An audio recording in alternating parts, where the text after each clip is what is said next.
Okay, welcome students to Political Science 200, American National Government. Today we will be going over discrimination, right? Okay, so usually my daughter Natalie joins us for these discussions, but she heard a similar lecture in my constitutional law class the other day. That's right, I did. So today it will be mostly my son Michael, who's also a student at the University of Montevallo, who will be joining us for today's conversation. So I'm not just talking into the screen for an hour, but there's some give and take and as close to a classroom environment as we can get during these challenging times, right? Okay, Michael. Let's start off by distinguishing between civil liberties and civil rights. Okay. A lot of the time, Americans confuse the two terms or use them interchangeably, right? And they may overlap a little bit, but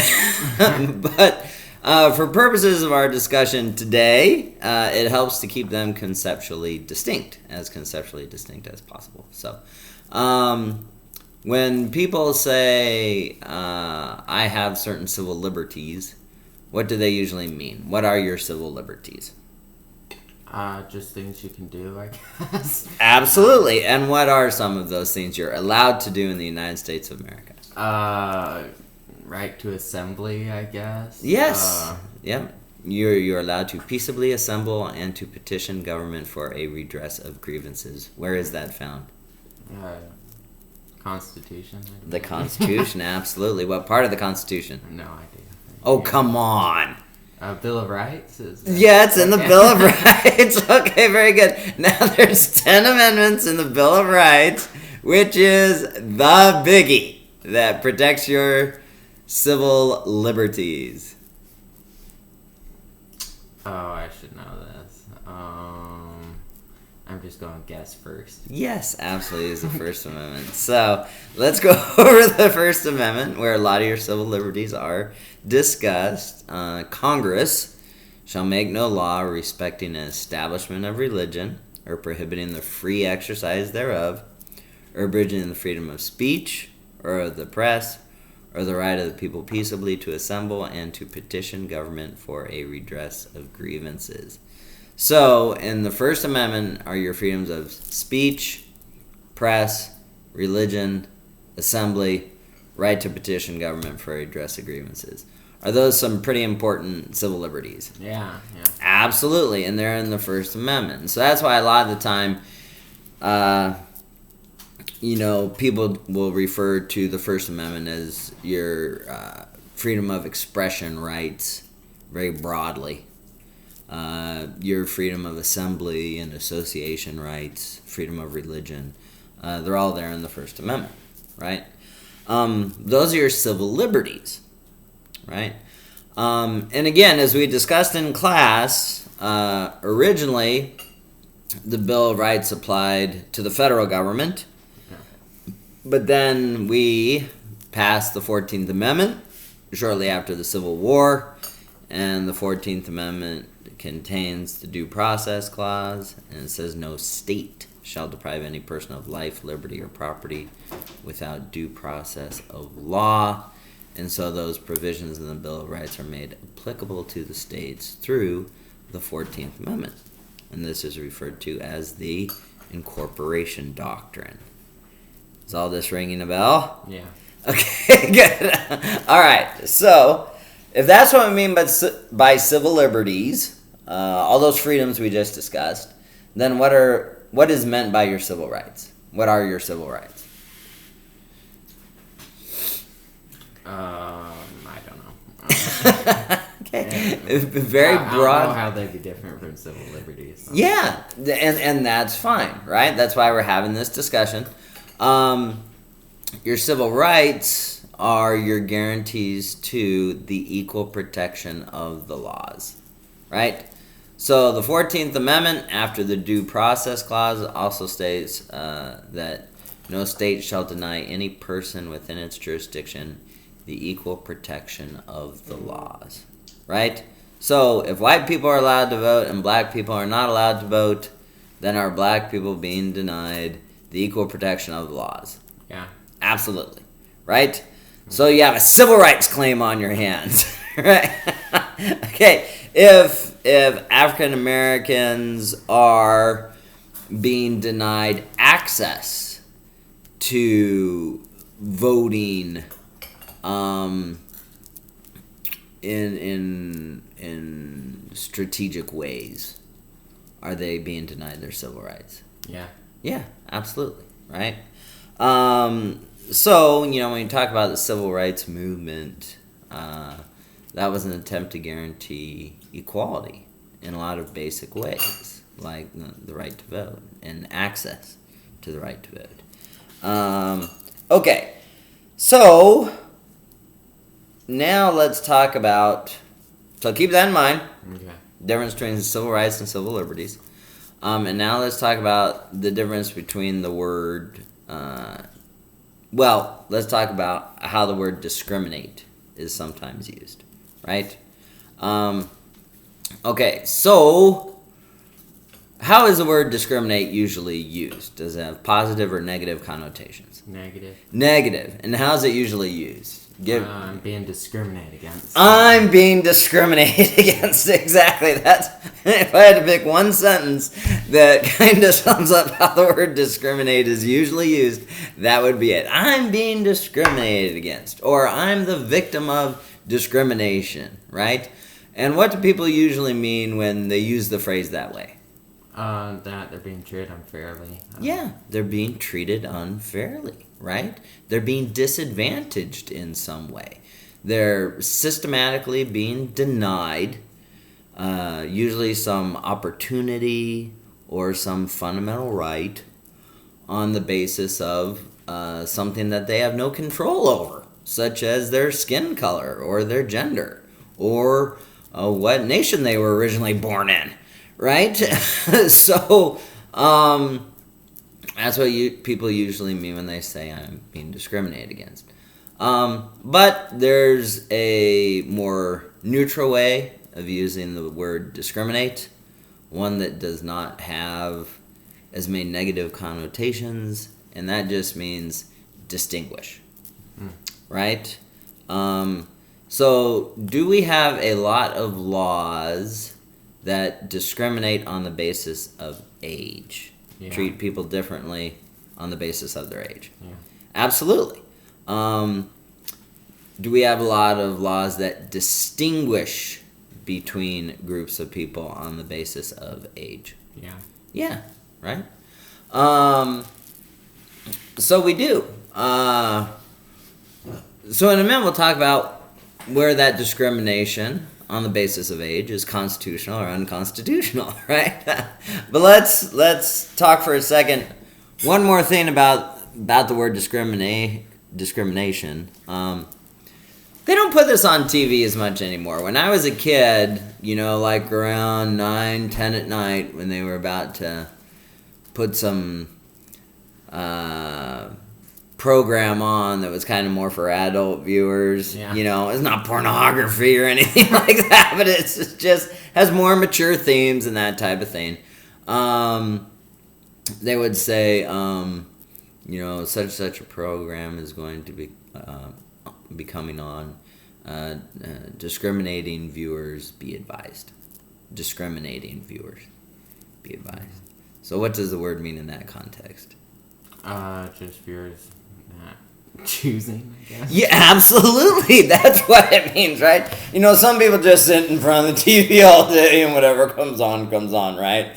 But some people distinguish between programs that are appropriate or inappropriate, that are good, that are bad, that they want their children to see, that they don't want their children to see, right? And so they used to run that warning all the time. Discriminating viewers be advised. And it just means some people are more discriminating when they select content, right, on tone. Yeah, so like I say, different ways of using the word discriminate. Okay, so Now let's go back to the classic. I am being discriminated against, right? Mm-hmm. Okay, so Michael, how old are you? 18. Happy birthday, and Yeah. tell class how long ago you turned 18. A few days ago. A few days ago, under the coronavirus watch here in our home, we had a good celebration. Okay, 18 in the state of Alabama, where the age of majority, interestingly enough, is 19, not 18. In the state of Alabama, can you now enter into a contract? No. No, you can't. Can you go open a bank account on your own? No. No, we've discussed both these things with you. Right? Are you being discriminated against? Yeah. Yeah. Why won't the state of Alabama let you enter into a contract or open a bank account on your own? I guess I think I'm too young. Yeah, they think you're too young. Absolutely, right? Remember, contracts are supposed to be binding agreements between two voluntary, rational parties, and they feel your brain isn't fully formed yet, and you're not able to enter into that contract competently, right? So too bad for you. Yeah. So are you being discriminated against? Sure. Absolutely. So there's that. Let's return to the most common example that's used when talking about age, and that is driver's licenses, right? Yeah. How old do you have to be in the state of Alabama to get a driver's license? 16? 16, exactly. Can you get a driver's license when you are 2? No. No. Why not? Too young. Yeah, too young. Too young. Give me more than just too young. Not rational, Not rational, exactly. big Decision enough. making is very poor at 2 Yeah. years old, exactly. Can't physically maneuver the car. Exactly, can't physically maneuver the car. All right. So, the Supreme Court, when it looks at a discrimination claim, basically, if someone says I'm being discriminated against, someone is making an equal protection clause claim. They're saying they're being denied the equal protection of the laws. They're being discriminated against unconstitutionally. Mm-hmm. So the first question the court will ask is, what's the nature of the discrimination? On what basis are you being discriminated against? So when it comes to a driver's license, on what basis are you being discriminated against? Age, exactly. So, age, if we make a little chart, right? We'll put, and it's hard going backwards here, age as the classification here, right? Mm-hmm. Okay, so age is a classification. Now let's ask some questions about age as a classification. Okay. Question number 1. Are there genuine biological differences between 16-year-olds and 2-year-olds? Yeah. Yes. Okay, and you discussed some of those, right? 16-year-olds are more rational and have quicker reaction times. They're bigger, able to work the brake pedals. You know, there are important biological differences between a 16-year-old and a 2-year-old, right? Okay, so that's one question the court has asked when it's trying to decide what level of protection is this classification entitled to, right? And when there are important biological differences, then the court is willing to let people be treated differently more. Because there are important biological differences between a 16-year-old and a 2-year-old. So we have laws that treat them differently. And those laws are rational. And those laws are understandable. And those laws are constitutional, we're going to find. right? Okay. Now, next thing to ask about age as a classification. Have you been 2 years old? Yeah. Yes. Will you one day be 65 years old? Maybe. Yeah, hopefully if you Yeah. live long enough. Yeah. So what keeps human beings being what they are and human nature being what it is, what keeps human beings from persecuting 65-year-olds? They'll be 55 or Six- 65 soon. Yeah, you'll be 65 one day, Yeah. right? So you will become, there's a possibility you will become a member of that group, right? Have you been 2 years old? Yeah. What human nature being what it is, what keeps people from persecuting 2-year-olds? They were 2 years old. They were 2 years old. Exactly. So is it just human nature to be more sympathetic towards groups that you may be a part of, or groups that you used to be a member of? Groups used to be a member of. No, I'm saying, is it just human nature to be more sympathetic towards both? Oh, yeah. Yes. I thought we were trying to pick one or the other. Compared to a group that you know you will never be a member of. Oh, yeah, definitely. Okay. Yeah, definitely. See what I'm saying? So Yeah. I guess we should have said that. So there's groups you've been a member of, groups hopefully that you'll be a member of one day, and then groups you know you'll never be a member of, right? Yeah. So will I, was I 2? Yes. If I live long enough, will I be 65? Yes. So it's just kind of human nature to be more sympathetic in those situations. Make sense? Yeah. Okay. So, we could go on, but those are the biggies when dealing with age. So, 16, you can't drive until you're 16 years old. You're being discriminated against on the basis of age. That is the classification. The court has said, because of those reasons that we've just gone over, that they will apply the lowest level of scrutiny in cases where you're being discriminated against on the basis of age, and they will apply what is known as the rational basis test, right? And under that test, all that has to happen is the policy has to be a rationally related means of accomplishing a legitimate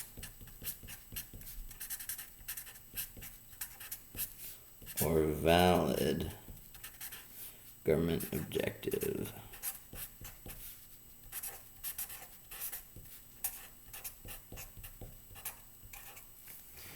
Okay, so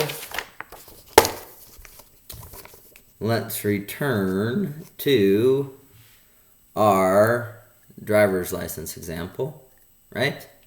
Making people wait until they're 16 in order to get a driver's license. What's the government objective? Safety. Safety, absolutely.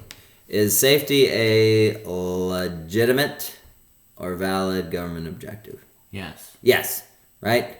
One of the fundamental reasons we establish government is to protect people's health, safety, and welfare, right? So safety is always a legitimate government objective. As a matter of fact, we'll see later it's even a compelling government objective, but stay down here with me now on the rational basis test, right? Safety is definitely a legitimate government objective. Got ya. Is this policy, you got to wait until you're 16, we're not going to give you a driver's license when you're 2, is that rationally related to the government objective of safety? Yeah. Yeah, exactly. And so, as long as the policy is rationally related to a legitimate government objective, then the Supreme Court will uphold it. even though 15-year-olds are being discriminated against? Yeah. Yes, absolutely. Are 15-year-olds victims of discrimination? Yeah. Yes, absolutely. And guess what? It's constitutional, right? Because of the way the court's Equal Protection Clause jurisprudence has evolved, right? What do you think about that? Yeah, I think that's fine. Do you think it's rational? Mm-hmm. Do you think it's fair? Yeah. Do you think it's constitutional? Yeah. Okay. So when people say discrimination is unconstitutional, are they being misleading? Yeah. Are they being deceptive? Are they being incomplete?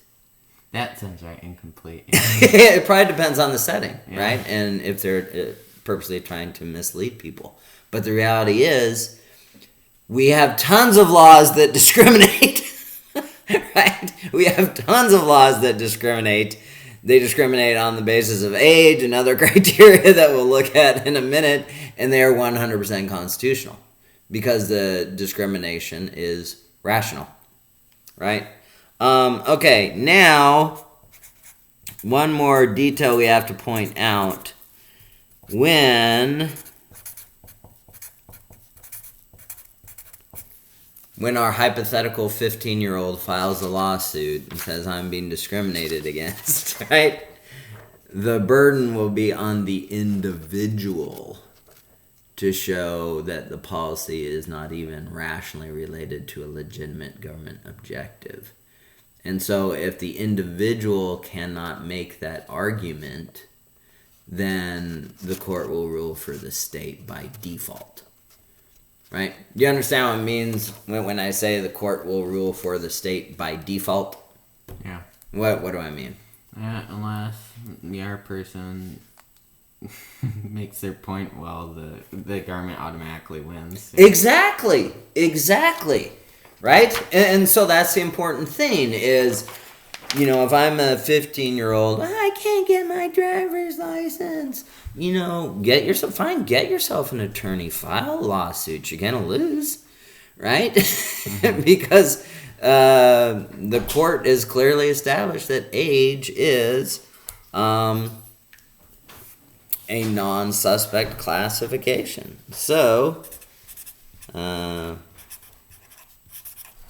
takes us to the next point. Age. Since it's down here on our continuum, the court has said it is a non-suspect classification. For the reasons we just went over. Genuine biological differences, and you may be a member of a 65-year-old group one day and you have an 2-year-old. Make sense? Mm-hmm. Okay, so let's discuss other non-suspect classifications. Do the wealthy pay higher rates on their income taxes than the poor? Yeah. Yes, absolutely. So if you have a progressive income tax structure, do we tax the wealthy at higher rates than the poor? Yes. Yes. So does that policy discriminate on the basis of income? Yeah. Absolutely, right? So say I'm a millionaire and I have to pay tons of money in federal income taxes. Number one, you need to get a better accountant. But number two, but just say I'm frustrated because all these income taxes I'm paying. I could file a lawsuit, right? And the court will start asking some questions. Say, okay, you think you're being discriminated against. On what basis are you being discriminated against? Wealth, income, absolutely. Wealth or income, absolutely. So let's ask some questions about wealth or income. Mm-hmm. Do some people who are born poor make a lot of money? Yeah. Absolutely. Or some people who are very wealthy one day lose it all and become poor? Yeah. Yeah. So is there a chance you will be in different income brackets throughout your life? I guess. So, following the court's logic, just like with age, what keeps me from persecuting the wealthy? You might be wealthy one day. I might be wealthy one day. People tend to vote their aspirations, right? Right? What keeps me from persecuting the poor? I guess you could be poor one day. Yeah, absolutely, right? There's a real chance of that. So, you could find yourself rich one day, you could find yourself poor one day, and that keeps you from persecuting these groups, right? Yeah. So next thing about income is income a trait which is present at birth and persists throughout your life? Yeah, no. No, it's not. It changes, right? Yeah. Yeah. Okay, very good. Next, say you go in for a job interview, right? And you buy yourself a nice suit at the thrift store or something. And there's a lot of nice suits at thrift stores, by the way, if you haven't taken a look at that. But you get yourself a nice suit. Say I'm interviewing you. Yeah. Am I going to be able to tell just by looking at you if you've gotten a nice haircut, you got yourself a nice suit? Incidentally, there are also, welfare organizations that will donate people nice suits for job interviews. If I am interviewing you, can I tell just by looking at you how wealthy you are? No. Right? So that means, say I hate the poor and I'm the one doing the job interviewing. Well, I can't tell just by looking at you whether you're poor or not, right?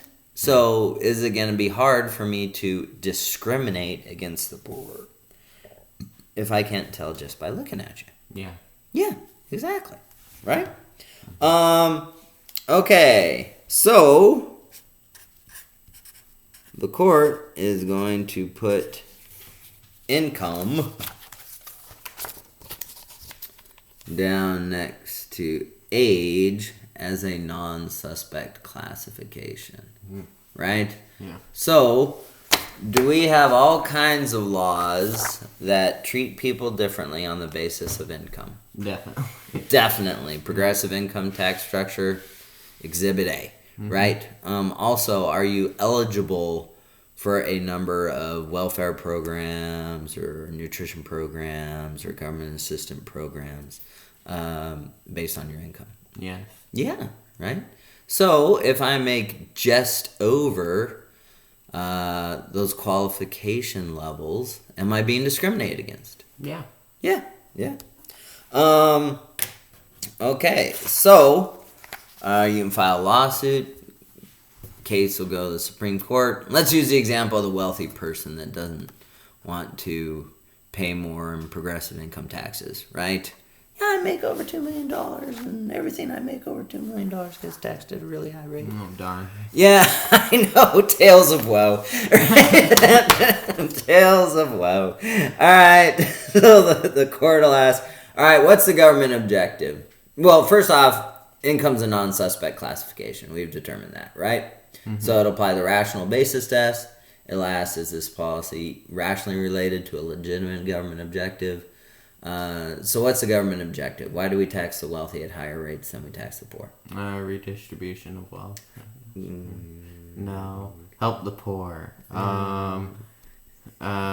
Just stick with more taxes. Exactly. Generate revenue. We're just frame it in the least politically conflictual way you can. We're just generating revenue here, right? You can't bleed a turnip.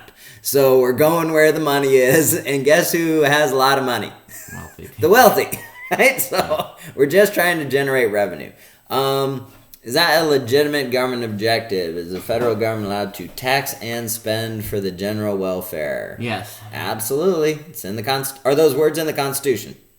Yeah. Absolutely. Yeah, I just tipped my hand. I said just a little bit. Yeah, definitely. The federal government has the power to tax and spend for the general welfare, right? So raising more revenue is going to be a legitimate government objective, right?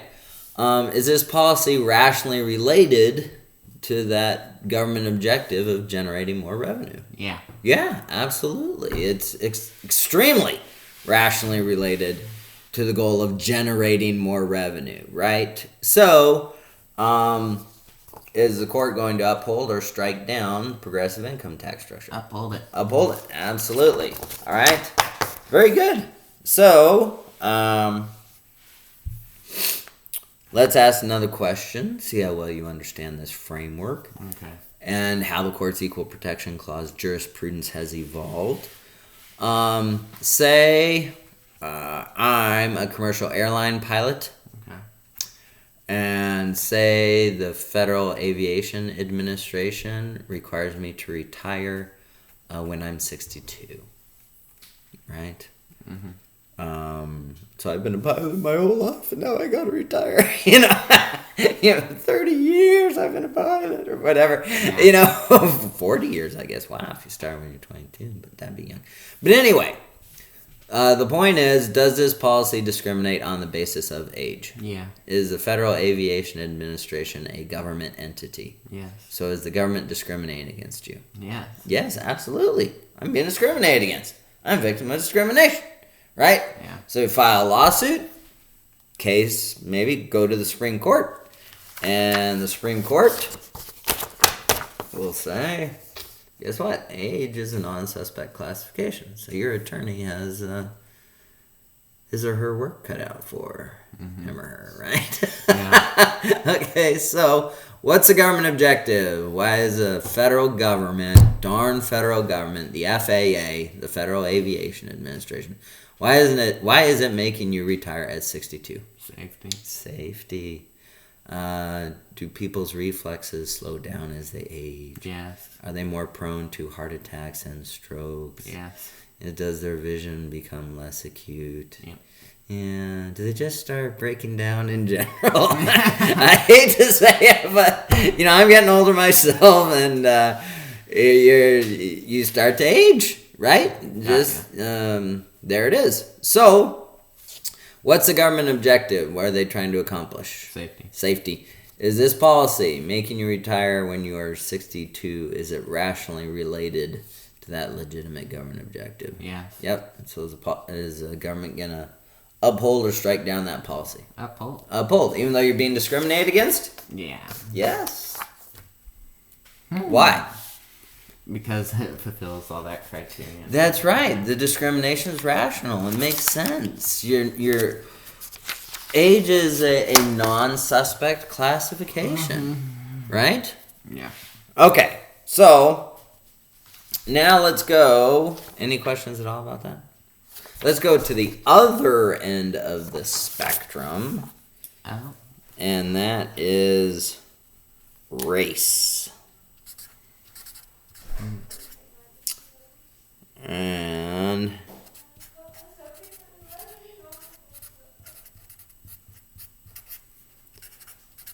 let's start asking some questions about race. Okay, first off, let's just start similar to age. Are there important biological differences between different racial groups that could justify treating them differently? You get the vote, you don't get the vote. No. Any racial differences are extremely superficial. Things like skin color, eye shape, hair texture, and have nothing to do with your ability to vote or own property or that type of thing, right? Okay.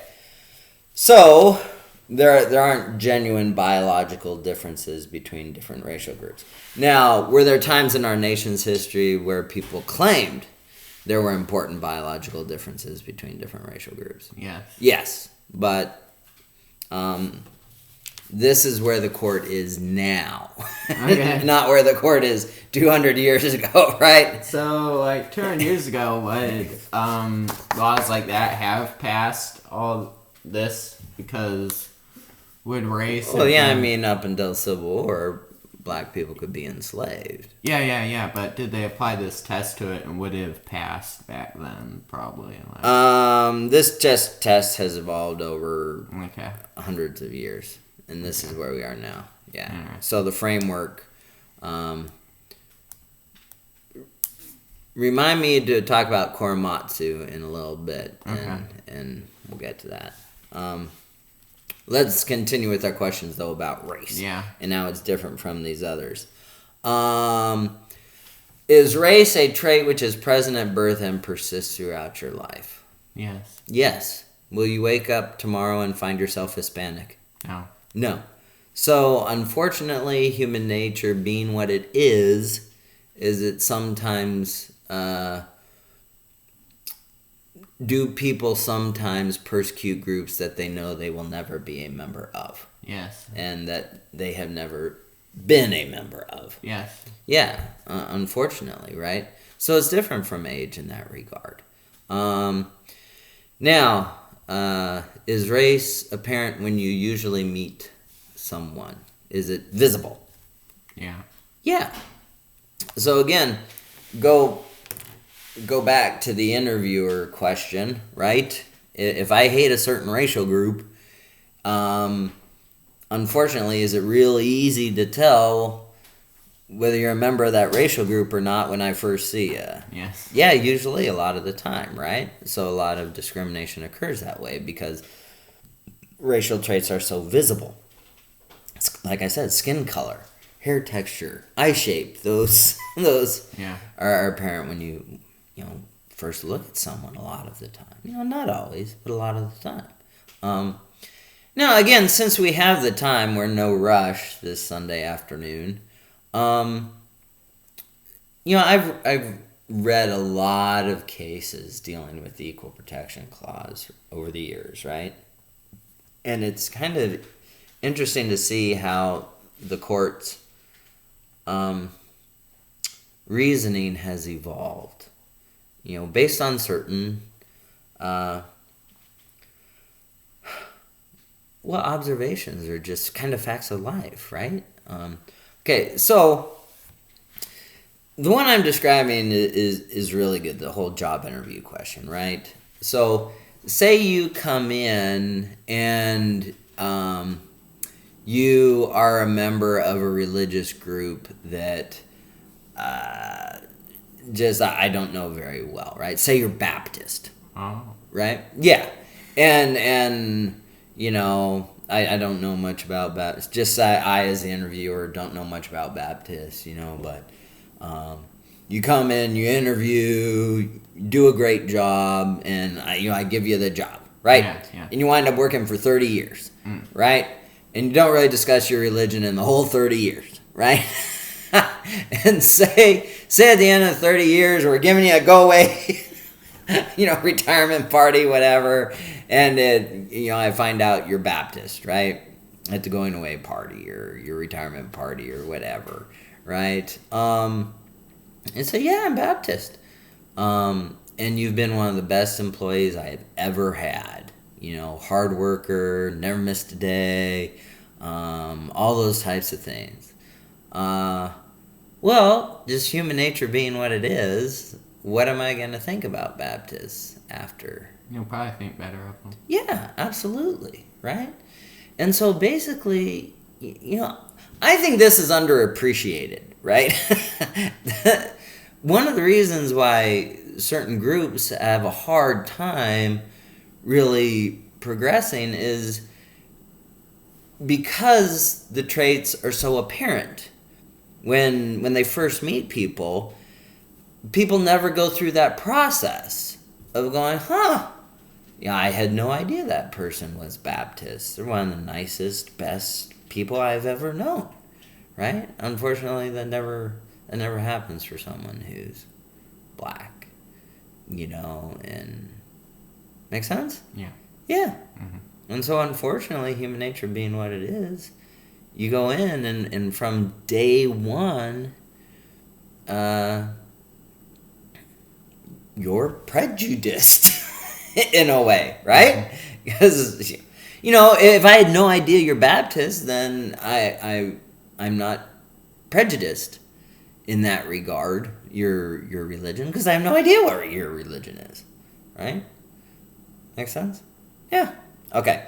Let's ask some more questions about race. Have certain racial groups faced a history of systematic discrimination in our country? Yes. Yes. What opportunities or rights have they been denied? Voting. Voting. Marriage. Freedom, exactly. They were enslaved. Own property. Yeah. Just little things. Yeah, all kinds of fundamental rights they were denied.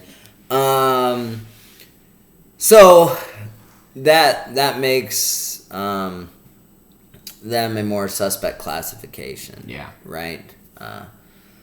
Also, are certain minorities, blacks, Hispanics, are they discrete and insular?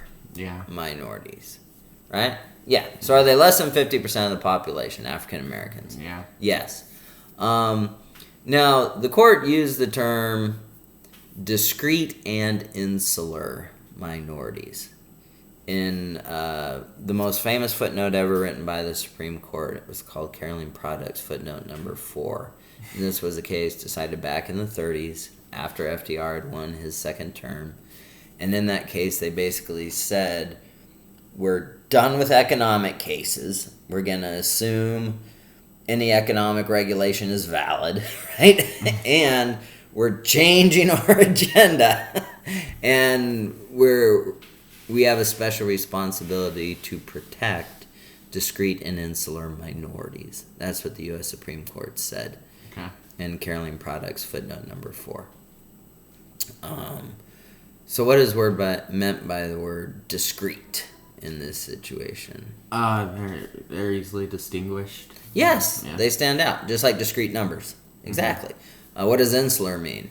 Studied Latin. Like on an island. Exactly, right? So it comes from the Latin word for island, right? And so discrete and insular minorities are kind of groups that are less than 50% of the population.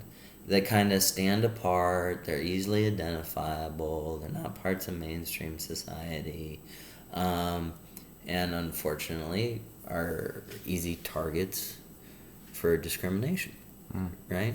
And so in that footnote, Caroline Products footnote number 4, the court recognized that in a democracy, minorities are particularly vulnerable, right? Because democratic processes, unfortunately, can be used to disadvantage them in some way. And then if they ever say, well, what about our rights? The majority says, well, we've majority rules, and in a democracy that's the trump card, right? Yeah.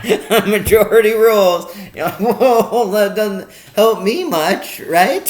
So anyway, so race is an inherently suspect classification. So any law or policy or program that discriminates on the basis of race will be subject to strict scrutiny.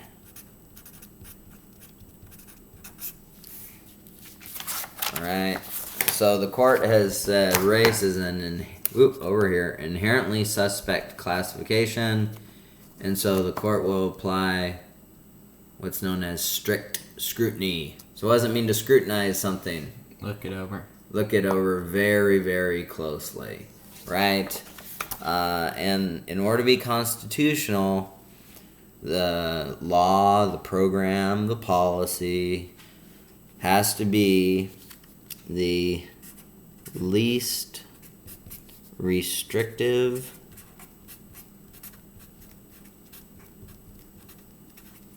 and sometimes the court will use the term narrowly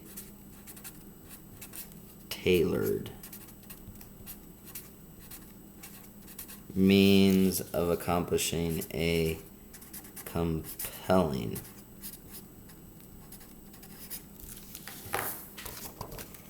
must be, here.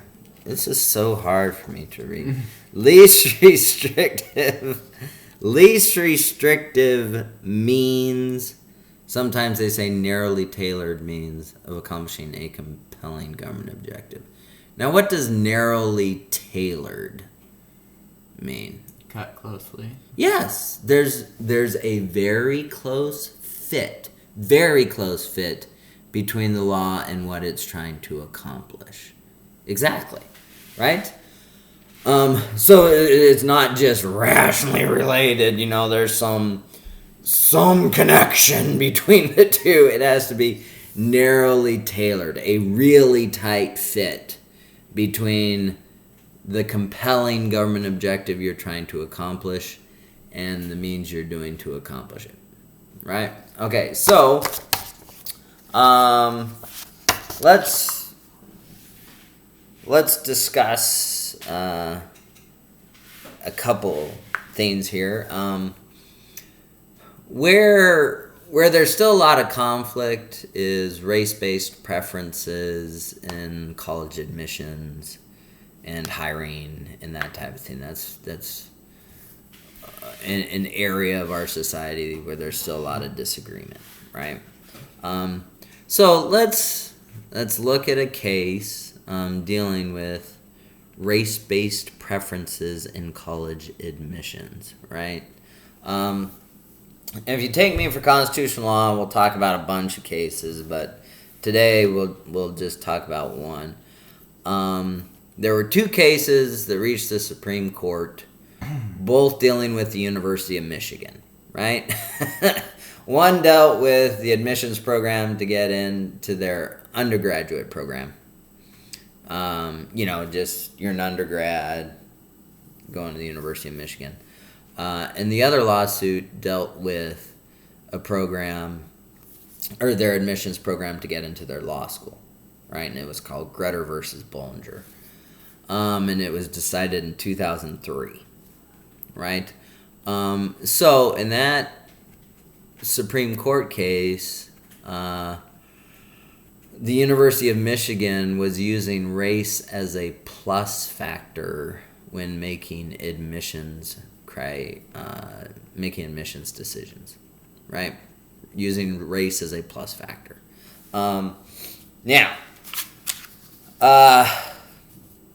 Were they also using LSAT scores, law school admissions test? I guess. Yeah, they were.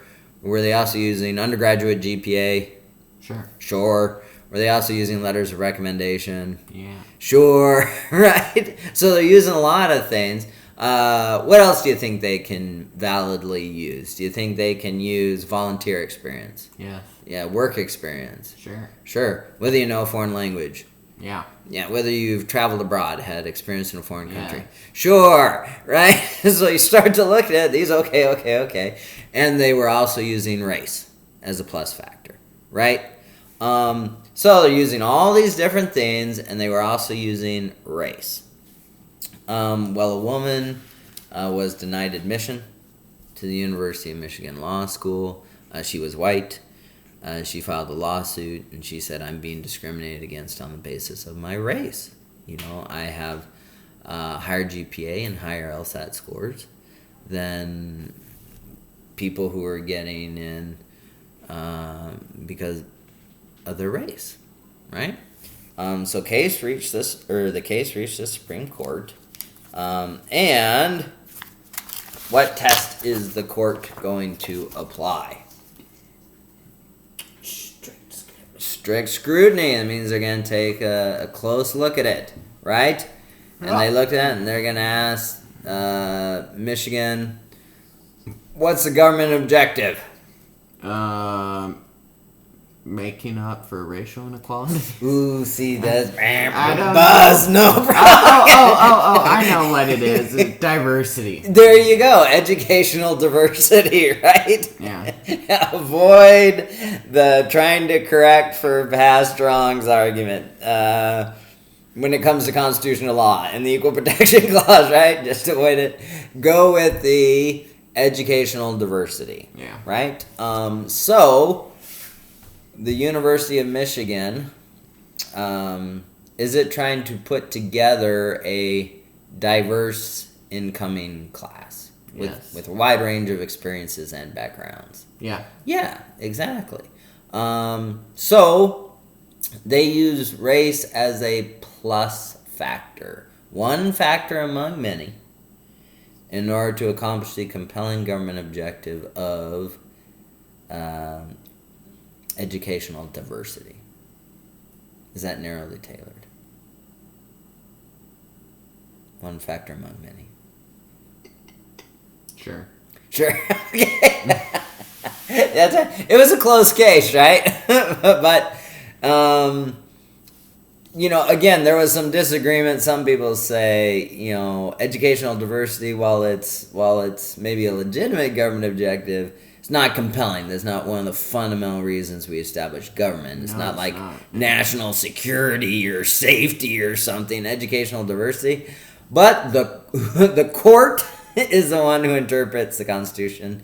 It interprets the Equal Protection Clause. It decides how its Equal Protection Clause jurisprudence has evolved and developed. And it said, given our nation's background, given the need for well-trained attorneys who will also a lot of the time become leaders,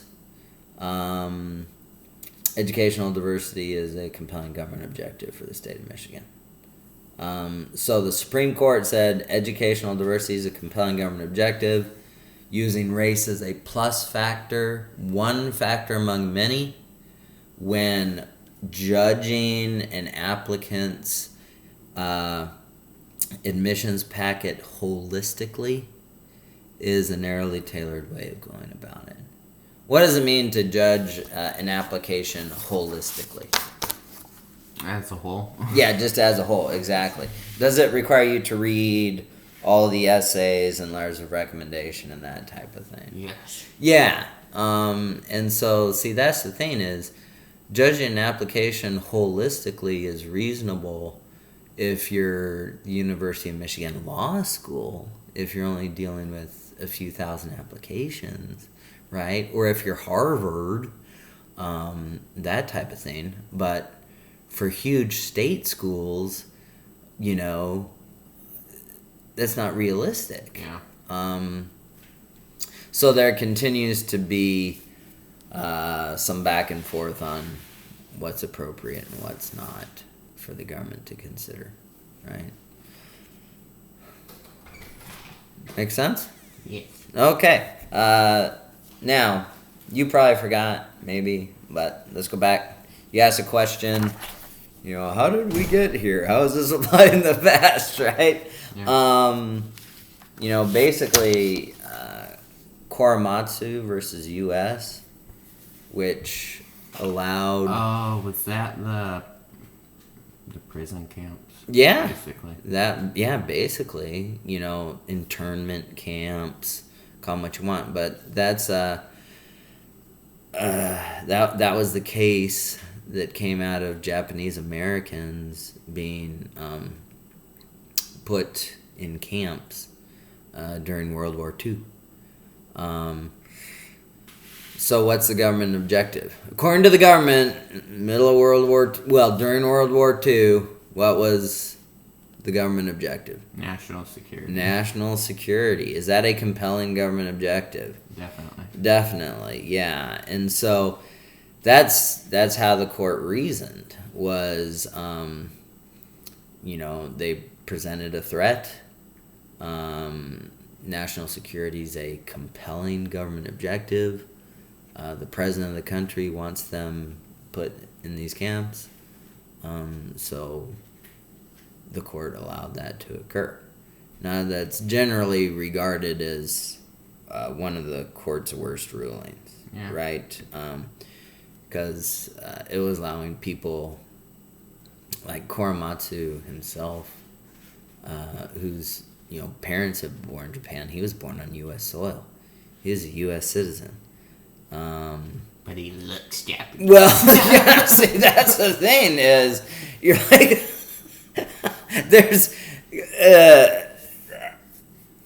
go back to the other part. So the court said, we scrutinize these claims and the government objective is compelling. So rounding up a bunch of Japanese Americans and imprisoning them, basically, that's narrowly tailored, Yeah. that's so in my opinion, fails on that measure and is kind of blatantly racist and an overreaction, and it's a stain on the Supreme Court's history. Yeah. All right, well, it has been a pleasure. We'll see you guys in the next lecture. Take care. Bye-bye.